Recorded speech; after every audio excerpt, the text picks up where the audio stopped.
በዚህ በዛሬው ቪዲዮ የምንማረው ዘ ፒፕል ኦፍ ሳን ወይንም የሳንን ህዝብ ታሪክ እንማራለን። ስለዚህ እስከ ቪዲዮ መጨረሻ አብራችሁ ቆዩ፣ ትማሩበታላችሁ። ሳኖች እነማን ናቸው፣ እንደው ግዛታቸውስ ቤት አካባቢ ነው የሚለውን እንማራለን።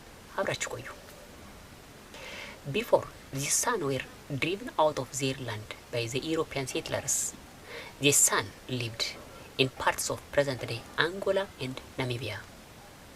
ሳኖች በዚህ በአውሮፓውያን ነጭ ሰፋሪዎች ከዚህ ከቀደምቱ መኖሪያቸው ከመውጣታቸው በፊት ወይንም ከጥንት ጀምረው ሳኖች ይኖሩበት ከነበረው ቦታ ከመውጣታቸው በፊት እነዚህ ሳኖች ይኖሩ የነበሩት በአሁኑ አንጎላና ናሚቢያ አካባቢ ነበር። እንግዲህ የአሁኑ አንጎላና ናሚቢያ ሀገራት የሳን ህዝቦች ቀደምት መኖሪያዎች ነበሩ። ዩሮፒያንስ ኮልድ ዘም ቡሽሜን፣ አውሮፓውያን ሳኖችን ቡሽሜን በማለት ይጠሯቸዋል። ዘ ሳን ሊቭድ ባይ ሃንቲንግ ኤንድ ጋዘሪንግ፣ ሳኖች የሚኖሩት አደን በማደንና ፍራፍሬ በመልቀም ነው። ሜን ሃንትድ አኒማልስ ዊዝ ቦውስ ኤንድ ፖይዝን ቲፕስ አሮስ፣ እነዚህ የሳን ወንዶች እንስሳትን ሲያድኑ በቀስቶቻቸው ጫፍ ላይ መርዛማ የሆኑ እጽዋቶችን ይጠቀማሉ። እዚህ ቪዲዮ ላይ እንደምታዩት እዚህ ምስሉ ላይ ተመልከቱት።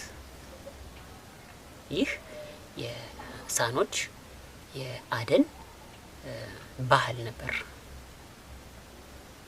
The Dutch farmers pushed the San to the Kalahari Desert, where they still lived as hunters.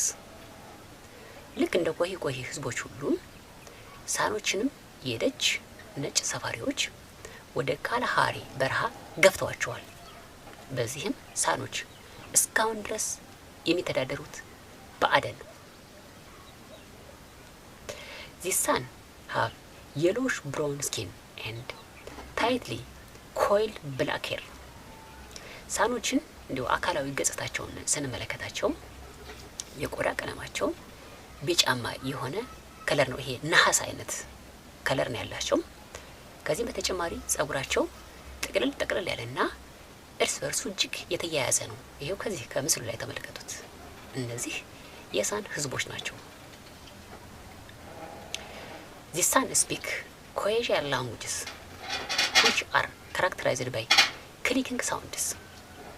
የሳኖችን ቋንቋ ስንመለከተው ከኮይዣን ተብሎ ከሚጠራው የቋንቋ ስርወ ግንድ የሚመደብ ነው።